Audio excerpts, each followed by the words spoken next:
Hello guys, welcome to my channel Lemon TV Vlog. At alam ko parami ng parami yung mga bumibili ngayon ng mga e-bikes. At lalong parami ng parami din yung mga lumalabas na distributor ng mga e-bikes. Gaya nitong Yonsland. Bagong-bago to guys, ano lang to, January 18 lang nagbukas dito sa Malolo City.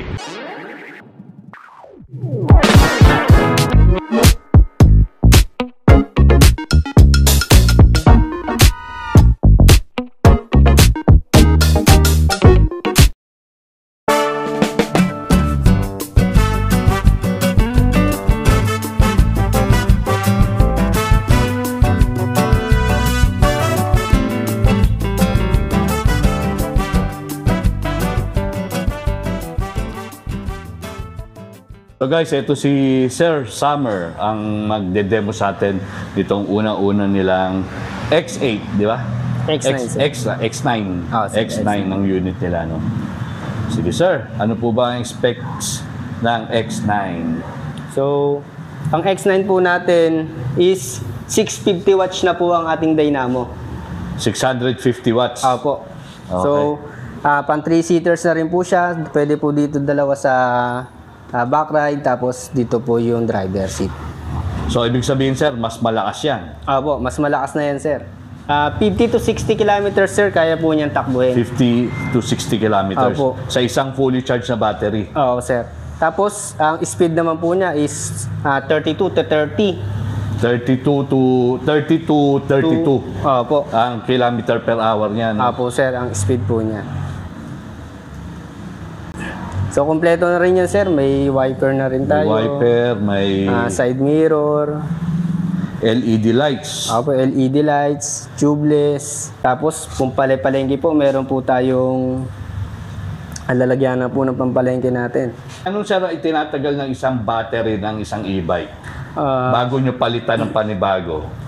mga 2 to 3 years po. Depende 2 to po 3 kasi years. sa paggamit ng Battery? ng battery. Depende Ang yan sir sa tinatagal. pag-charge. Ano? Opo, depende po sa pag-charge. Sa tinatagal po ng battery. So sir yan, pwede yan mabasa? Opo, pwede po siya. Pwede po siya mabasa. Huwag lang siya Huwag lang po mababaha. nating ibababad. Okay, huwag lang mabababad. Ano? Opo, huwag lang po siya mabababad.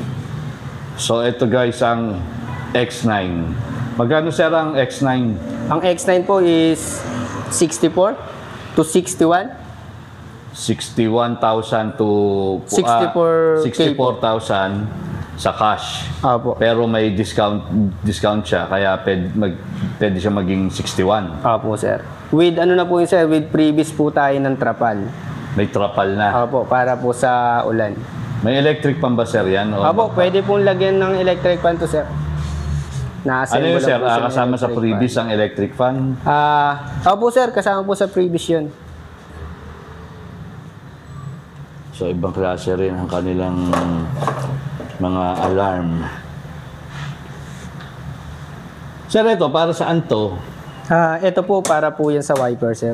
Sa wiper. Meron na siyang sariling switch ano, sa May wiper. sarili po siyang switch. Ayos. So guys, ang next natin is ang X8 naman. Iba naman ang ano dito. Ang itsura nito. Ito naman po is 500 watts. Ang dynamo po niya. 500. Malakas din yan, sir. Ano? Opo, mas malakas din po siya, sir. Tapos ang battery niya, ilang volts? 60-20 po. 60... 20 po ang battery nito, sir. 60-20. Opo. Yan, tubeless na rin yan, sir. Guys, ito, wala tong cover. Opo. Ayan po yung Pero dito ang pagkakaiba cover nila. niya. Tapos ang headlight niya, para na siyang transformer. LED yan, sir, ano? Opo, sir. Sir, pag binili nyo tong X8, X9, may kasama ba tong trapal? Oo, sir. Ang mga previous po namin is trapal. Meron din po kaming offer na wiper. Okay, may Apo. wiper din. Ayan, sir. So, meron din, sir, siyang compartment. Oo, sir. Kagaya rin po siya ng X9. X9. Meron siyang handbrake at foot brake din siya. Opo. Sir, ilan ang capacity niyan? I mean, ilan ang kilograms na kaya niya kargahin? Same lang sila ng X9, sir. Tatluhan. Opo, tatluan, sir. Two-seaters po tayo sa likod, tapos dito sa driving seat. Actually, dito sa harap, pwede rin ng ano eh. Pwede rin dalawa dyan eh. Bata. So, ito guys, ang X8. At ito naman ang X9. Ito nga lang, covered lahat. Pati harapan niya, pati mga tuhod nyo. Hindi kayo mababasa. Pag umuulan. Dito, kailangan nyo siguro lagyan ng trapal to. So, sir, magkano naman po ang X8? Ang presyo po nito is 53 po. At may 53. discount pa po yun. 53,000 sa cash yan, ano? Sa Apo. cash. 251, sir. Discounted po kayo ng 2K. So guys, marami naghahanap ng cargo ngayon eh, para pang negosyo nila. So, ang Yons Landmer, ino-offer silang cargo na e-bike, ano? Pangkargada to. Sige sir, ano po specs nitong cargo nyo? Mukhang malakas to Opo. Ang cargo po namin na to is 1.5 po. So, 1.5. Opo. Ang power na po ng dynamo niya is 800 power na po. 800 watts. 800, di ang lakas doon sir. Opo. Kaya na po niya magdala ng mga 500 kilos po. 500 kilos na bigas, ano? Opo. Lakas So doon. kahit po kidsing kabang pong bigas, kaya niyan. Tapos kagandaan dito, sir, pwede po siyang pang business. So pwede siyang business na tubig, gulay, or online shopping po. Okay. Ang purpose po nito is para talaga sa business. Nabubuksan sir yung likod. Opo, nabubuksan po yan, sir. Pati yung, ano sir yan, drop side din? Oo, sir. Pwede siya guys, drop side oh. So kung nag-start pala kayo sa mga tubig, yan pwede to sir. Tsaka laki ng gulong niya sir, ano? Opo, tubeless na rin yan, sir. Tube. Sir, ayun bang gulong niya, pwedeng palitan? Oo, sir. Lahat po ng parts niyan, sir, available po dito sa store namin. Okay. Sa Yons. Pero kung halimbawa lalaparan ko, pwede naman po. tapos eto sir, ano sir to? Anong purpose nito? Eto, sir, yung lock po niya. Para, yung kasi ang handbrake eh. Ito Opo. parang siguro pagpanikin. Opo. Tapos, pwede dalawa sakay dito sir, ano? Opo, sa harapan po. Sir, ano nito? Ang motor nito? 800 watts po. 800. Opo. Lakas Talagang yan, guys. purpose po nito pang business talaga. Pwede rin to pag pinalagyan nyo na guys ng halimbawa trapal o Opo, bubong. trapal. Pwede itong maging pamasada eh. Pwede rin taon sakay. So meron siyang isang headlight, meron din siyang signal light, at saka kanyang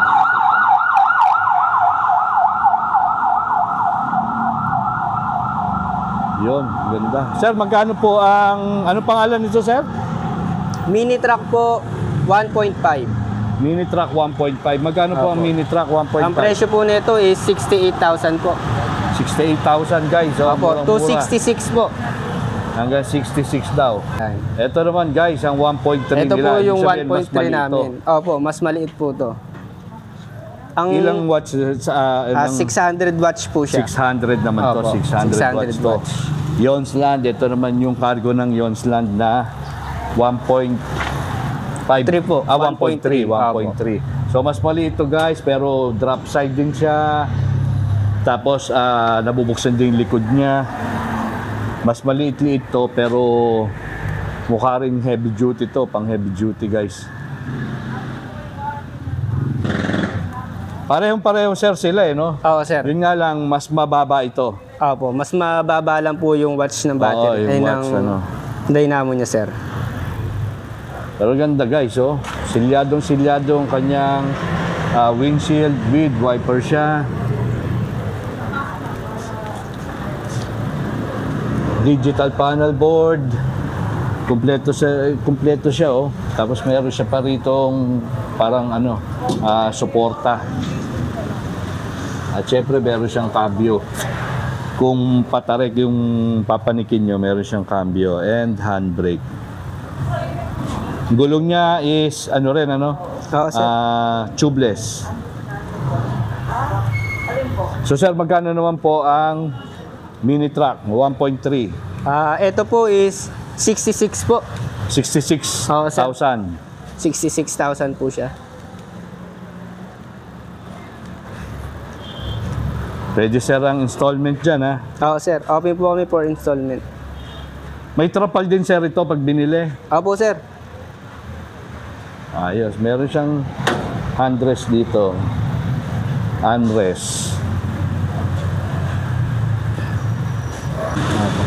Ang pangalan po ng unit natin ito is Turtle King. Turtle King. Opo. Ang motor po nito is 650 watts. Ayan po, ang dynamo po niya. 650. Opo, 650 watts po. So, ang kaya na po niyang takbuhin is 60 to 70 kilometers per hour. Kaya Ay, niya. ano po, opo. 60 to 70 kilometers, po. Layo na nun guys, ha? 60 to 70. Sa isang fully charged yan, ano? Oo, sir. Okay. Tapos, tumatakbo po siya ng 40 to 45 kilometer per hour. 40 to 45 guys. Bilis na yun. Tapos, kagandahan sa e-bike, sir, hindi po siya hinahanapan ng lisensya. Hindi kailangan ng lisensya. Opo, hindi siya required ng lisensya kasi di naman po tayo tumatakbo na masyadong matulin. At saka hindi rin siya sir pinaparehistro. Opo, di po siya pinaparehistro. Sir, ito para saan to? Ayun, sir, para sa pag-charge yan, sir. Tama. Tapos may remote din tayo, sir. Kompleto. May remote Digital din. panel board. Digital panel board. Opo. Kompleto sa mga LED. switches to. LED lights. Opo. Tapos ang kanyang sahig. Opo. Malapad na malapad. Tapos may compartment din po tayo. May GB box. May GB box pa guys. Ito. Opo. Ito pinakamaano dyan. Oh. GB box po natin. With brake light, signal light, Tapos tubeless na rin tayo, sir, sa gulong. tubeless tires. Ayos to. Parang ano sir to talaga no? Parang motorbike ang Opo, dating ano. parang motor na rin po siya. Pwede kang hulihin nga dito tapos pag nakita wala Opo, pa rin tas- tambucho. Pala ka palang tambucho. E-bike pala. Okay sir. Sir ito parang type ko to. Ito po ang aming T200. T200 po. T200. Oo, sir. Mukhang mas ano to no, mas mapastig ang forma. Tignan nyo guys pati harapan niya. Galit na galit. Tapos ito yung headlight niya. King 200. King 200. Ano sir ang Apo. motor niyan? Ganon din, sir. 650 rin po siya. 650. Opo, yung King 200 po natin. Sir, dyan pwede mag-angkas, ano? Opo, pwede po. Pwede po siya angkas. Ilang kilograms ba, sir, kaya niya? Mga 200, 250? Opo, kaya po yun, sir. Depende po sa sasakay. Tapos digital panel board siya. Meron siyang low beam, high beam, signal light. Ayos to. Drum brake, sir, o disc brake? Ayan, Disc sir. brake, Disc brake po tayo sa harap. Disc brake sa harap. Opo. Wala lang siyang Opo, GB box. Wala GB lang po box. siya. Pero meron siyang compartment. So guys, ang ganda nito. Magkano, sir? Ito po is 38 po. 38,000. Opo. Sa cash, ano? Sir, ito po, magkano to? Ito po is 36,000. 36. Opo. Konti na lang naman 235. pala diferensya. Pwede nyo nang bilhin, eh. Opo. Sir, ito, electric ba to? Hindi, ano pala? Akin pala to. Ganda, sir. Ang ganda. Oo, sir. So, sir, ano masasabi niyo sa Yonsland? Yonsland po, okay po na mga e-bike, high quality po. Oh. Sir, mura ba ang mga spare parts ng Yonsland? Oo, sir, mura po ang spare parts ng Yonsland. Sa mga gusto po palang mag-dealer ng mga parts, pwede po kayong pumunta dito at Magdi-dealer sir, pwede kami magbenta. Pwede po, opo, pwede po magbenta. Sa mga gusto po mag-dealer. So ibig sabihin sir, kumpleto kayo sa spare parts dito. Oo sir, kompleto po kami lahat. O guys, pwede kayo mag-dealer oh. Kung wala kayong e-bike, pwede kayo magbenta ng mga spare parts nila. So ito guys ang main hub ng Yonsland. Bisitahin nyo to guys kasi dito lang to sa Malolos. Bagong-bagong outlet dito sa Malolos to. Paseo del Congreso, San Gabriel to. Guys, kung mapapansin nyo, katabi-katabi siya ng Sure RX Drag. Tapos nasa kalsada siya, tabing kalsada siya. Ito yung Paseo del Congreso, tapos yun yung Ecumenical Church. So makikita nyo guys kagad yung mga e-bikes dito na naka-display. So Sir Summer, maraming salamat. Very well said. Galing nyo sir ha. So guys, very well said. Ito na lahat. Lahat ng sinabi ni Sir Summer. Ang kulang na lang yung pupuntahan nyo tong outlet nila para makita nyo yung actual, yung kanilang mga units dito. Tandaan nyo guys, mas maganda nga yung gumamit ng mga e-bikes kasi mas marami ngayon bumibili ng mga e-bikes, mga e-trikes. At saka talagang napakatipid niya sa hindi na kasi kayo kailangan mamasahe, hindi na kayo kailangan magpagas, hindi nyo na kailangan ng lisensya o rehistro. So I'll see you guys on my next video. Bye for now.